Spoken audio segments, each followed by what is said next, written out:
כן. אז קודם כל, שבוע טוב. שבוע טוב.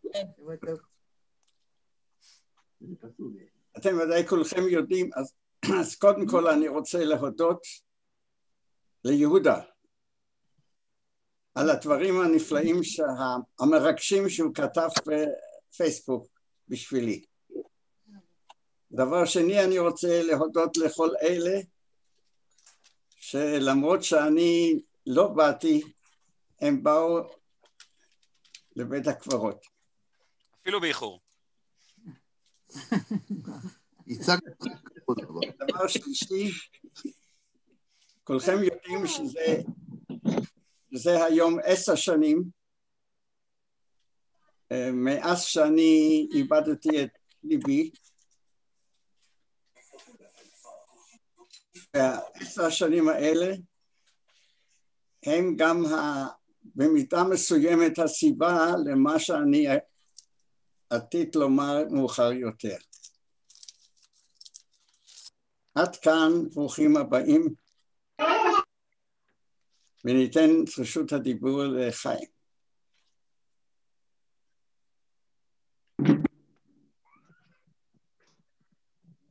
טוב, אז זכות הלימוד תהיה לעילוי נשמת סבתא רחל לאה, בת שמואל הכהן, ומשניות נשמה במסכת מקוואות, 4 משניות רצופות, שהן מרכיבות אותיות נשמה, וכולנו מכירים אותן, ואנחנו מתחילים.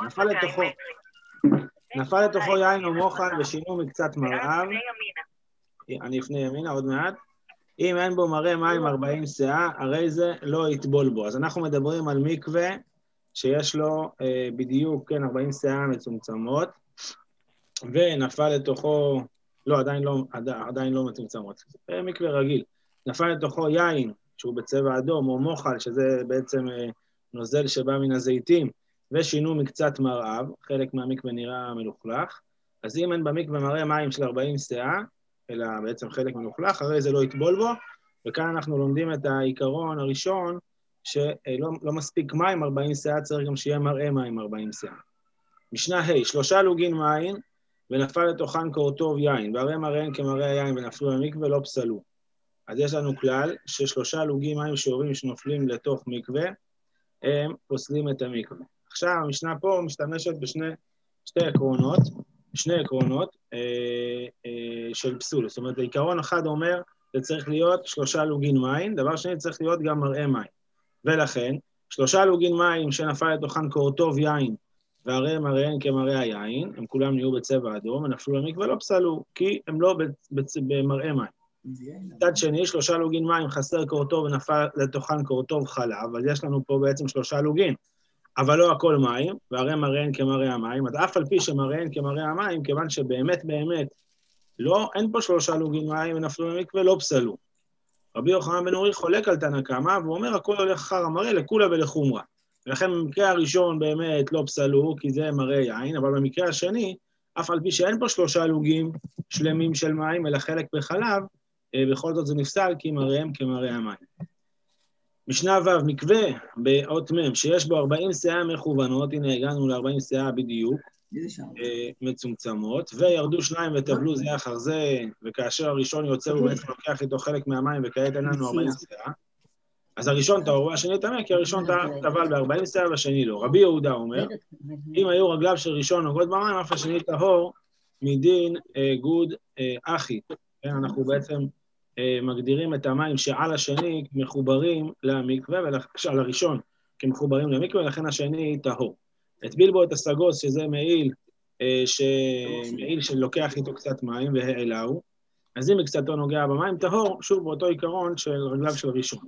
הקר והכסת של אור, כיוון שהגביה שפתותיהם מן המים, הם בעצם לקחו קצת מים, המים שבתוכן שאובין, ואז הם פוסלים את המקווה, כי המקווה הוא מצומצם. אז כיצד יעשה? מטבילן ומעלה אותם דרך שוליהם, אנחנו מעלים אותם כאשר תוך כדי זה שופך את המים, וכבכל שנה נאמר שזה ככל הנראה הסמך למנהג, שכתובלים כלים היום אנחנו מקפידים להעלות אותם כשהם פתוחים ושופכים תוך כדי את המים, אף שאין צורך, כי היום המקוואות הם יותר מ-40 שאה.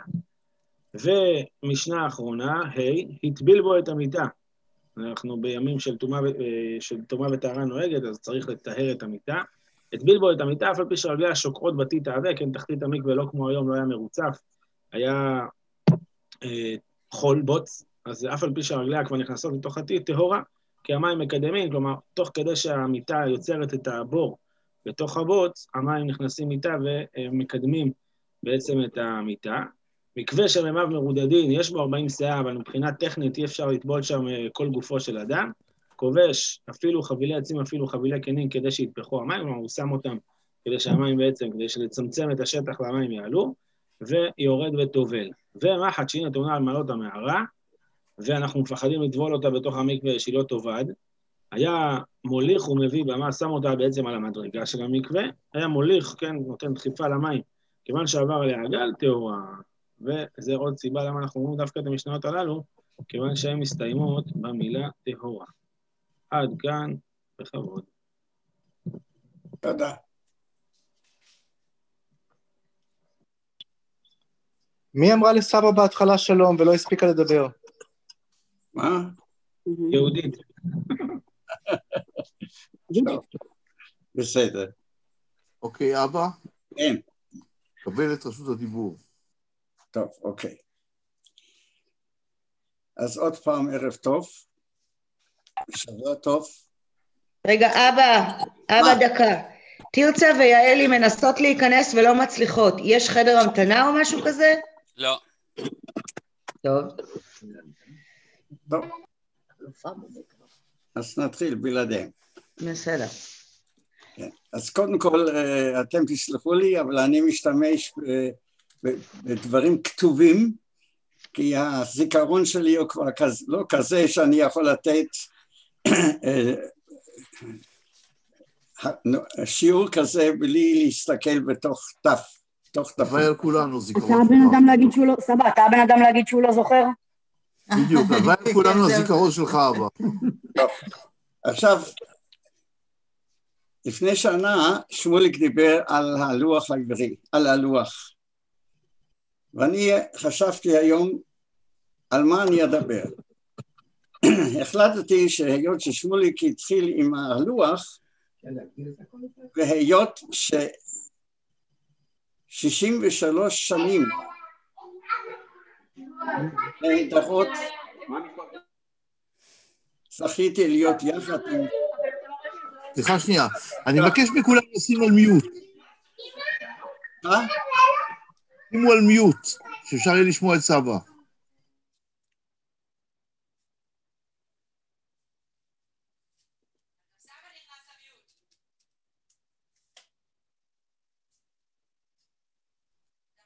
אבל לא שומעים אותך. סבא, שמנו על מיוט כדי לשמוע אותך.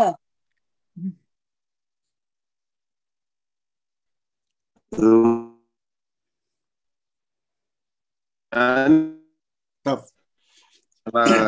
שומעים? כן. כן.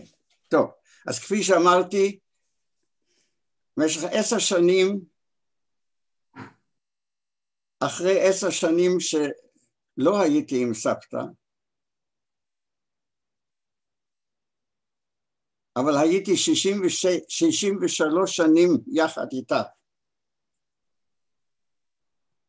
אני רוצה לדבר על שמות החודשים של השנה העברית.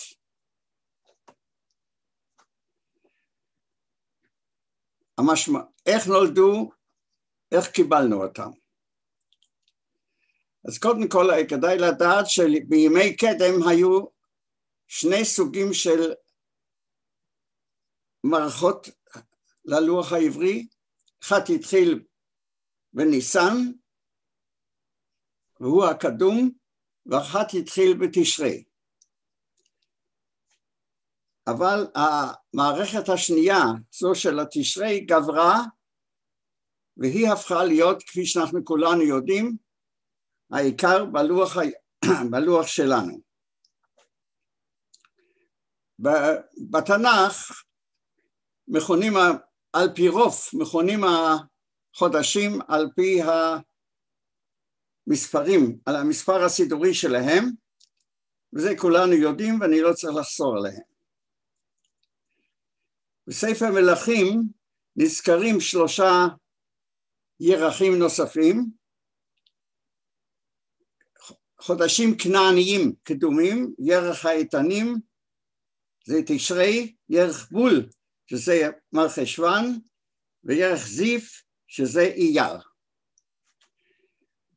דרך אגב, על ירח בול, יש אומרים שבול זה בעצם, ירח בול זה בעצם ירח הגשם, ויש אפילו כאלה שאומרים שמבול זה 40 ימי גשם. טוב, זה אולי פירוש יפה, אם זה נכון, זה שאלה אחרת.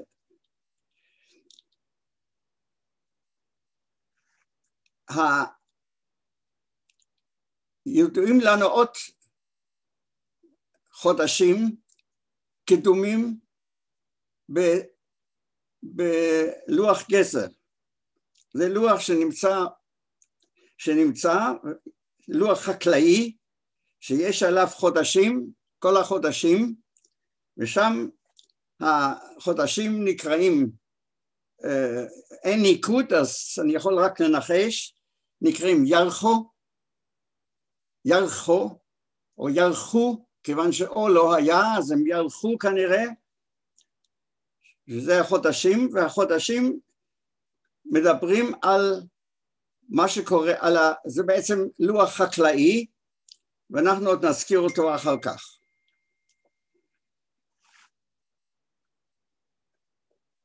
שמות חודשי השנה העברית המשמשים אותנו היום, הם שמות החודשים בלוח השנה הבבלי. גולי בבל הם שהכניסו אותם אל התרבות העברית. 7 מהם נזכרים בספרי המקרא המאוחרים, עזרא, נחמיה, אסתר, ועכשיו לגבי השמות שלהם. אנחנו נדבר על הלוח כפי שהוא מקובל היום. נתחיל בתשרי. שם החודש הזה הוא שם החודש השביעי בלוח השנה הבבלי, והוא נקרא אצלם תשריטו. תשריטו שמשמעותו ראשית, התחלה.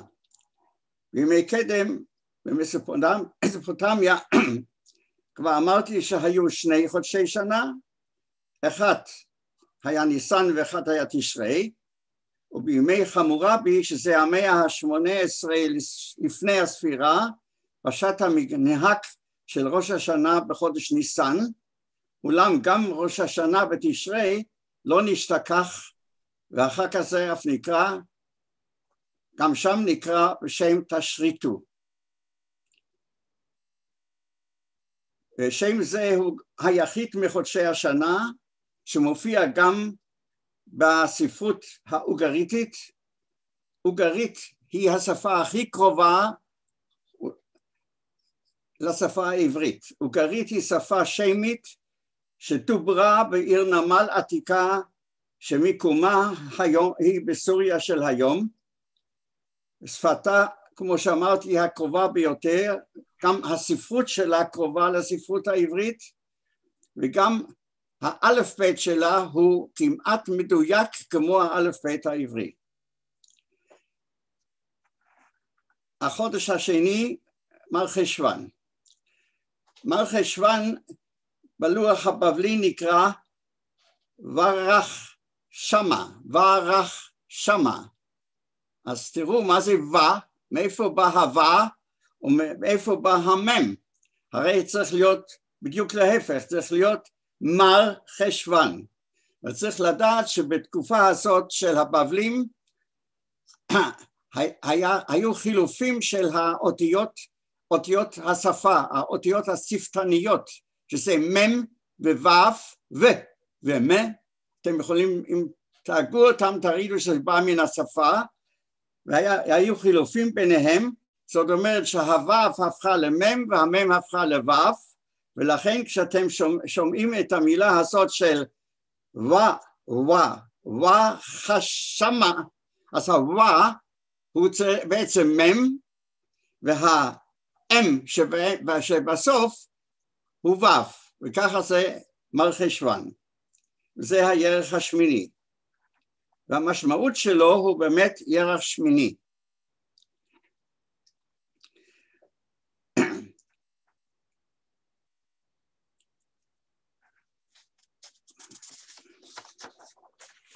נעבור לחודש הבא. החודש הבא הוא כסלו. כסלו נקרא בלוח השנה התשיעי של הלוח הבבלי, כיסילימו. כן? כיסילימו. אתם צריכים לדעת שצירי, זאת אומרת, אנחנו אומרים כסלו, צירי לא היה קיים באותה תקופה. כן? צירי, ולכן זה אי ולא כן? משמעות השם אינה ברורה כל כך. גם הצורה של כסלו, כיסילימו, היא מקורה בחילופי ו' ומ' שהזכרתי קודם.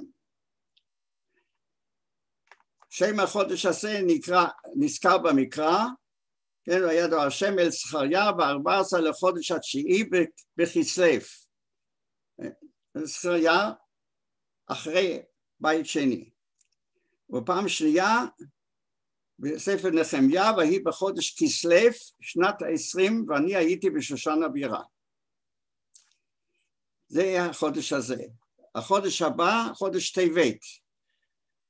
בלשון הבבלים, טבטו. טבטו נוצר מן הפועל האכדי טבו, שמקבילו העברי הוא טבע, לטבוע, לשקוע במים ובבוץ, כיאה לחודש הרטוף הזה. שם החודש נזכר גם במגינת אסתר, ותלקח אסתר אל המלך אחשוורוש, ותחשוב בחודש העשירי הוא חודש טבת. החודש הבא הוא חודש שבט. שבט נקרא שבתו, ואין לו כל קשר למילה שבת. השם מקורו באכדית ומשמעו לחבוט, להכות, להצליף, כנראה מפני שהגשם היה מכה או מצליף בשדות. השם שבט נזכר גם הוא בזכריה, ביום 24 ל-12 חודש הוא חודש שבט. החודש הבא הוא חודש אדר, החודש ה-12 בלוח הבבלי, ושמו היה בשפתם אדרו. משמעו להיות קודר חשוך. השם נזכר פעמיים במגילת אסתר, כפי שאנחנו כולנו יודעים. החודש הבא הוא חודש ניסן, שנקרא ניסנו, הוא השמש, שהוא כפי שאמרנו השם החודש הראשון בלוח השנה הבבלי, משמעו ביקורי העץ והשדה. במקרא הוא נקרא ראש חודשים, נאמר עליו חושבו לחודשי השנה. נקרא גם חודש האביב. גם הוא נזכר במגילת אסתר, החודש הראשון הוא חודש ניסן. החודש הבא, חודש אייר, בלשונם איירו, החודש השני בלוח הבבלי, משמעותו של השם הזה איננה ברורה. יכול להיות כי השם בא בלשון אור, איירו, בספר מלכים מוזכר שם כנעני קדום, כתוב בשנה הרביעית יוסת בית השם בירך זיו, הוא החודש השני. עכשיו, סבא? רגע, חודש זיו, המשמעות של חודש זיו, יכול להיות שזה קשור לאור באמת, ונזכר גם בלוח גזר, שם כתוב זין ו' ולי י' כמובן, כי בלוח גזר אין אותיות א', ה', ו' וי'. חודש סיוון, החודש הבא, החודש השלישי בלוח הבבלי, נקרא סימנו, ושוב יש כאן חילופי ו' ומ', שהוא החודש השלישי. גם כאן משמעות השם אינה ברורה, הוא מוזכר במגילת אסתר, בחודש השלישי הוא חודש סיוון. אין קשר בין סיוון לסיב, כי שתי האותיות הן אותיות שונות לגמרי. החודש הבא הוא חודש תמוז, חודש מעניין. דו אוצו, הוא נקרא דו אוצו, החודש הרביעי בחודש הבבלי. השם של החודש הזה הוא שמו של אל הפריון הבבלי. בספר יחזקאל מוזכר השם בצורה כזו, כתוב הנה שם הנשים יושבות מבכות את התמוז, וכנראה שהכוונה על התמוז הזה כאן באותה משמעות של החודש הרביעי בלוח בבלי, ולכן מה שנאמר על פי המסורת הבבלית, עם כמילת הצומח יורד תמוז, האל תמוז אל השאול, והוא שב ועולה רק בבוא הגשמים. החודש נזכר במקרא רק במספרו, ולא בשם בחודש הרביעי, והמילה תמוז שנזכרת בספר יחזקאל, איננה מתייחסת לחודש, אבל רק לשם של האל הזה. החודש הבא, חודש אב, החודש החמישי בלוח השנה הבבלי, והוא נקרא אבו.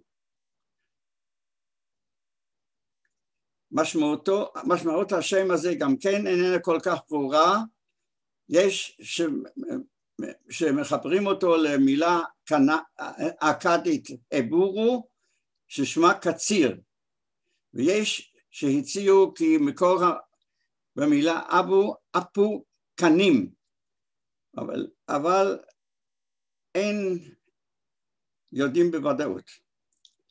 שם החודש נזכר במספרו בלבד, ויבוא ירושלים בחודש החמישי בספר עזרא. השם האחרון שנקרא בחודש השישי בלוח הבבלי, שנקרא אולולו, שכאן שומעים בבירור את השם האלול, שהרי לא יכול להיות, ולכן בתחילת המילה הפך כמו השני, שהוא לו, אז הוא הפך אולולו. גם המשמעות של השם הזה אינה ברורה, אבל השם נזכר בנחמיה, ותשלם החומה ב-25 לאלול 52 יום. באכדית נקרא השם, מוזכר גם כן השם בלוח גזר, דומה מאוד, אם כי בלי הסופית שלו. הנה המקור הבבלי של השמות של החודשים העבריים שאנחנו משתמשים בהם היום, שכנראה עזרא ונחמיה קבעו אותם והביאו אותם מבבל עם שיבת ציון אחרי הצהרת כורש. עד כאן על החודשים, ונאחל לכם שיהיו רק חודשים טובים, שיהיה גשם בעיתו ושמש בעיתה, ונוכל להיפגש בלי מחלות ובלי הסגרים, ותודה לכולכם שהצטרפתם כאן לשיחה של סבתא רחל. תודה רבה. תמיד אין לשמור אותך. אני חושב שבזה אמרנו, אחרי שאני שמעתי ביום שישי מהרבנים במשפחה, הרבנים שלי במשפחה, שקדיש אני לא יכול להגיד בזום, צריך נוכחות בחדר, אז אני חושב שבזה סיימנו. כן, שמוליק, אני רוצה להגיד לך משהו, אני לא רב, אבל הקדיש אין בו אפילו שם השם. אני שאלתי את אנשי מייזל, וזו ההנחיה שקיבלתי. עכשיו, אני לא משנה רבנים, אבל נכון, זה צודק. טוב, אם היית שואל